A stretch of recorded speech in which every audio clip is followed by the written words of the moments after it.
کیونکہ election commission تو عمران خان صاحب کے بقول جو پی ڈی ایم کی جماعتیں ہیں، خاص طور پہ نون لیگ، ان کی بی ٹیم کے طور پہ کام کر رہی ہے اور ان کی پولیٹیکل ونگ کے طور پہ کام کر رہا ہے election commission of Pakistan.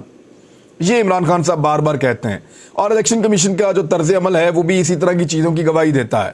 Election commission بظاہر وہ تمام چیزیں کرتا ہے جو نواز شریف صاحب کو سوٹ کرتی ہیں، شریف خاندان کو یا زرداری خاندان کو سوٹ کرتی ہیں، تو وہ چیزوں کو اس کے مطابق ہی کرتا ہے. جیسا کہ انہوں نے کراچی کے بلدیاتی انتخابات کو روکا ہوا ہے، جیسا کہ انہوں نے صرف ان حلقوں میں انتخابات کروائے جن کو پسند کیا تھا عمران خان صاحب کے خلاف، لیکن وہاں پہ بھی ہار گئے. تو تمام چیزیں الیکشن کمیشن آف پاکستان، اسلام آباد کے الیکشن کو ملتوی کرنے کا معاملہ ہو، وہ تمام چیزیں وہی کرتا ہے جو پسند ہوتی ہیں شریف خاندان کو یا زرداری خاندان کو، تو ان کی بی ٹیم کے طور پہ کام کر رہا ہے. یہی الزام ان کے اوپر لگتا ہے. اب جو ذرائع ہیں وہ بتا رہے ہیں، الیکشن کمیشن کا کہنا ہے کہ پولنگ کی تیاریوں کے لیے 1 ہفتہ کم سے کم ہمیں درکار ہے. بلدیاتی الیکشن کے لیے الیکشن کمیشن تیار ہے، تاہم کچھ وقت تو لگتا ہے. الیکشن کمیشن کا کہنا ہے کہ انتخابی شیڈول یہی رہے گا، جو پولنگ کا دن ہے وہ بڑھا دیا جائے گا. بیلٹ پیپر بھی تیار ہیں، حتمی تیاری کے لیے ہمیں کچھ اور وقت اب چاہیے. اب ساری کی ساری جو توجہ ہے اور جو سب کی توجہ ہے وہ پہنچ گئی ہے اسلام آباد ہائی کورٹ کی جانب. اسلام آباد ہائی کورٹ سے ریلیف لینے کی کوشش کی جا رہی ہے. فواد چودھری صاحب نے بھی ایک ایسے ہی الیکشن کمیشن کے اوپر الزام ایک لگایا، اور انہوں نے کہا کہ الیکشن کمیشن عملی طور پر وفاقی حکومت میں ضم ہو چکا ہے. پاکستان میں اب ایک پلاننگ کے تحت جمہوریت مکمل ختم کی جا رہی ہے. پہلے بنیادی حقوق معطل کیے گئے، اب ادارے ختم کیے جا رہے ہیں. الیکشن کمشنر اور ان کے ساتھی پاکستان کے عوام کے ولن ہیں، یہ فواد چودھری صاحب کہہ رہے ہیں. اب اس وقت سچویشن یہ ہے کہ حکومت میٹنگ پر میٹنگ کر رہی ہے اور کوشش کی جا رہی ہے کہ کچھ بھی کر کے ان انتخابات کو ملتوی کروا دیا جائے. رات کو عدالتیں کھلوانے کی کوشش کی جا رہی ہے اور اس کے بارے میں بھی کچھ خبریں چل رہی ہیں. اگر تو رات کو عدالتیں کھل گئیں، اور یعنی عدالتیں رات کے اس وقت کھل جانے کا مطلب یہی ہے، یا اسٹیبلشمنٹ کے متحرک ہو جانے کا مطلب یہی ہے کہ پاکستان میں جو نیوٹرلٹی کی بات کی جاتی ہے وہ نیوٹرلٹی ایکچولی ہے نہیں. سارے کے سارے سہولت کاری فراہم کر رہے ہیں پی ڈی ایم کی حکومت کو اور شریف خاندان کو. صدیق جان نے اس پہ ایک ٹویٹ کیا ہے، کیونکہ عدلیہ کے معاملے میں صدیق جان ہم سب سے بہتر ہیں اور وہ اس کو رپورٹ کرتے رہتے ہیں عدالتی معاملات کو. انہوں نے کہا اسٹیبلشمنٹ کے ڈنڈے اور عدالتوں کے کندھے پر اقتدار میں آنے والی امپورٹڈ سرکار عوام میں جانے سے اتنی خوفزدہ ہے کہ اس وقت ہر جگہ کالز کر رہے ہیں کہ عدالت کھلوائیں اور ہمیں عوام کے سامنے جانے سے بچائیں. کب تک یہ ڈنڈا آپ کو عوامی غیظ و غضب سے بچائے گا؟ ایک نہ ایک دن تو عوام میں جانا پڑے گا. اب یہ صورتحال بنی ہوئی ہے. صدیق جان صاحب نے کچھ اور چیزیں بھی اس پہ لکھی ہیں، وہ بھی میں آپ کو بتا دیتا ہوں. وہ یہ کہہ رہے ہیں کہ جسٹس ارباب محمد طاہر صاحب، آپ نے تاریخی فیصلہ دیا ہے، شکریہ. سیاسی جماعتوں کو عوامی عدالت میں ہر صورت پیش ہونا چاہیے. گو کہ آپ کے آرڈر کے خلاف پوری حکومت اکٹھی ہو چکی ہے، آرڈر نہ ماننے کی دھمکی دے رہی ہے، لیکن آپ اس معاملے پر سرخرو ہوئے ہیں. پھر انہوں نے یہ کہا کہ ووٹ کو عزت دینے والوں کو چاہیے کہ وہ اب جائیں جسٹس عامر فاروق کی عدالت کے بجائے عوامی عدالت میں جاؤ اور کل الیکشن لڑو. حکومت تمہاری، اسٹیبلشمنٹ تمہاری، عدالتیں تمہاری، مافیاز تمہارے، اکیلے عمران خان سے کیوں ڈرتے ہو؟ اسلام آباد کے بلدیاتی الیکشن سے بھاگ تو ایسے رہیں جیسے الیکشن نہ ہو تمہاری موت ہو. وہ ایگزیکٹلی سچویشن تو یہی بنی ہوئی ہے کہ الیکشن سے بھاگ رہے ہیں. شہباز شریف کے پاس اتنے تانے ملیں گے نا، لوگ ایسی درگت بنائیں گے نا کہ یہ ایک شہر تھا جہاں پہ آپ کا اقتدار تھا، وہ بھی آپ نے ہار دیا. یعنی شہباز شریف صاحب جہاں سے بھی الیکشن لڑتے ہیں بری خبر آتی ہے. پاکستان کی حالت ہی انہوں نے ایسی کی ہے، لوگ اب ان سے پیار ہی نہیں کرتے. دوسری جانب اسپیکر قومی اسمبلی نے ایک دعویٰ کیا کہ ان کو پاکستان تحریک انصاف کے کچھ لوگوں نے مل کر یہ کہا کہ ہم تو استعفے نہیں دینا چاہتے، ہمیں تو مجبور کیا جا رہا ہے.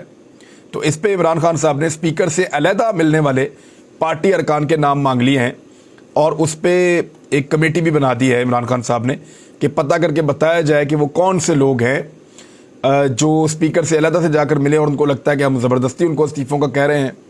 تو ٹھیک ہے، وہ لوگ بھی سامنے آ جائیں، کیونکہ عمران خان صاحب اس وقت جو لوگ بھی عمران خان صاحب کو دھوکہ دیں گے، عمران خان صاحب ان سے جان چھڑا لیں گے اور اگلے انتخابات میں ان کو ٹکٹ نہیں دینا پڑے گا، وہ کچھ بہتر کارکنوں کو ٹکٹ دے دیں گے اور اس مرتبہ تو ان کی پاپولیرٹی یہ بتا رہی ہے کہ جس کو بھی وہ دیں گے وہ الیکشن جیتیں گے۔ میں نے آپ کو بہت پہلے ایک دن بتایا تھا، تب پاکستان کی اسٹیبلشمنٹ سے کچھ لوگوں نے، میرے دوستوں سے بھی رابطہ کیا، میرے سے بھی رابطہ کیا، مجھے براہ راست بھی اور بالواسطہ بھی یہ پیغام دیا گیا کہ آپ کی یہ اسیسمنٹ غلط ہے، آپ کی یہ انفارمیشن غلط ہے کہ ایم کیو ایم کو کبھی متحرک کیا جائے گا یا الطاف حسین کو یا الطاف حسین کے جو دھڑے ہیں ان کو اکٹھا کرنے کی کوشش کی جائے گی۔ اسٹیبلشمنٹ کبھی اتنا گھنونا کھیل نہیں کھیلے گی، اور اس چیز کے لیے ہم نے بڑی قربانیاں دی ہیں، کراچی میں امن بڑی مشکل سے آیا ہے، تو اس قسم کے دعوے کیے گئے تھے۔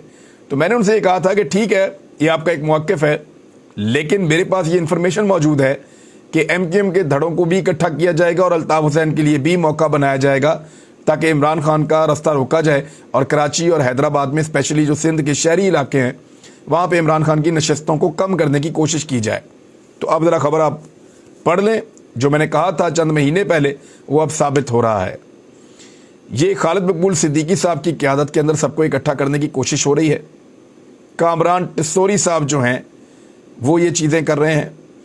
کامران ٹسوری سے مصطفیٰ کمال اور انیس قائم خانی کی ملاقات ہوئی، پھر ایم کیو ایم پاکستان کے خالد مقبول صدیقی کی پی ایس پی کے چیئرمین سید مصطفیٰ کمال اور انیس قائم خانی سے بھی ملاقات ہوئی، اور ماضی کو بھلا کر ساتھ مل کر سیاست کرنے کے امور زیر بحث آئے، اور مستقبل میں، یعنی وہ جو ایلفی ہے نا جس نے ساری پولیٹیکل پارٹیز کو 13 جماعتوں کو جوڑ کر رکھا ہوا ہے، اسٹیبلشمنٹ کی ایلفی، وہ ایلفی اب ایم کیو ایم کے مختلف دھڑوں کو جوڑنے کے لیے استعمال کی جائے گی۔ کون کون سے، یعنی فاروق ستار صاحب کو منا کر لایا جا رہا ہے کہ آئیے جی عزت اور احترام کے ساتھ ایم کیو ایم پاکستان کا حصہ بنیے، اور ایم کیو ایم پاکستان کے جو ناراض لوگ ہیں ان سب کو بھی اکٹھا کیا جا رہا ہے۔ پاک سرزمین پارٹی، اس کے نام سے ہی آپ کو پتہ ہے یہ پارٹی کون سی کیاریوں میں اور کون سے گملوں میں بنی تھی۔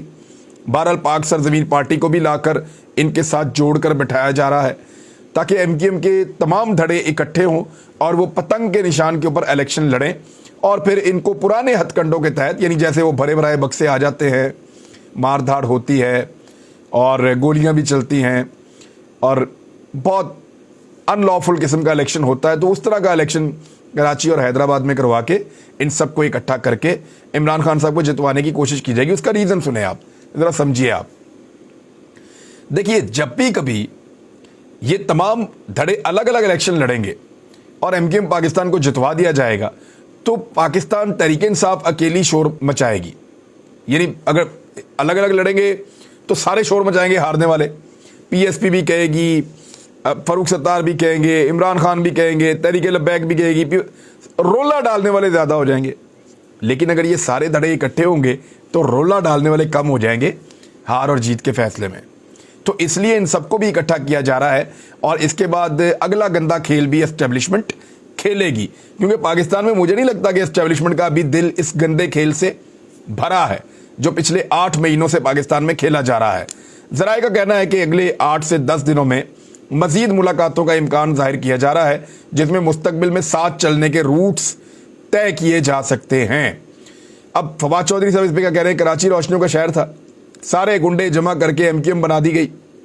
فواد چودھری نے کہا کہ کراچی روشنیوں کا شہر تھا، اسٹیبلشمنٹ کو پھر خیال آیا کہ ہماری پارٹی ہونی چاہیے، سارے گنڈے جمع کر کے ایم کیو ایم بنا دی گئی۔ کراچی میں عشروں تک، یعنی کئی دہائیوں تک آگ اور خون کا کھیل کھیلا گیا، مشکل سے جان چھوٹی تھی، اب پھر خیال آ رہا ہے تحریک انصاف کو روکنا ہے، پھر خیال آ رہا ہے بارود کا ڈھیر اکٹھا کر کے شہر میں چراغاں کی کوشش کی جائے، یعنی روشنیوں کے شہر میں اب روشنی لائی جائے گی بارود اکٹھا کر کے، کیونکہ جن لوگوں کو اکٹھا کیا جا رہا ہے ان کا ٹریک ریکارڈ تو سب کے سامنے ہے۔ ماضی میں بوری بند لاشیں کراچی میں ملتی رہی ہیں، پیپلز پارٹی اور ایم کیو ایم، امن کمیٹی اور فلاں گروپ یہ آپس میں لڑتے رہے ہیں۔ جس قسم کے حالات کراچی میں دیکھے گئے ہیں کئی دہائیوں تک، اللہ تعالیٰ کسی دشمن کو بھی نہ دکھائے، لیکن اسی آگ اور خون کے ملاپ کو دوبارہ اکٹھا کیا جا رہا ہے۔ لیکن کیا یہ سب مل کر عمران خان کو کراچی میں شکست دے دیں گے؟ مجھے لگتا ہے کہ یہ بھی نہیں ہوگا۔ الطاف حسین کو واپس لانا پڑے گا، الطاف حسین کو شامل کرنا پڑے گا، ان کو دوبارہ سے ان کے ساتھ جوڑنا پڑے گا، پھر جا کے تھوڑی بہت بات بنے گی۔ لیکن عمران خان کو اس وقت جو انہوں نے پاکستان کی درگت بنائی ہے، پاکستان کی معیشت کی اور پاکستان کے عام آدمی کی، اس وقت اس کو روکنے کے لیے یہ کوششیں بھی ناکافی ہوں گی۔ اب تک کے لیے اتنا ہی. اپنا خیال رکھیے گا, اپنے چینل کا بھی. اللہ حافظ.